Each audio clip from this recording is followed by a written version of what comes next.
what else are you doing to accompany just the old school sales to help Federal Steel increase their revenue year after year? Marketing wise, you're talking about, right? Yeah. Marketing, branding. Yeah.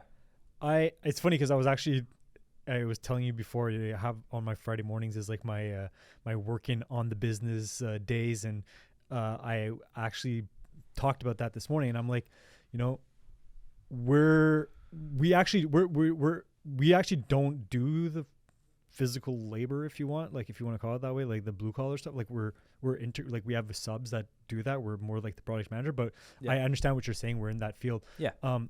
One of the things that I was talking about is like we're in the service, and how do you brand service? And because when I think of branding, I always think of, like, for example, Apple. You know, It's beautiful. I fucking love I love packaging. I don't know why. It's the dumbest thing. Like I love getting a box, opening up. I have instructions. I don't even read them. I'm just like, oh, it's so nice and gorgeous, placed properly, and I just put it aside. I'm like, nice. Everyone loves getting an Apple case. It's so satisfying. Just open it up. You're like, oh, yeah, so yeah, it's true. And like, you know, it's like, but I'm like, how do you recreate that in a service, like that experience?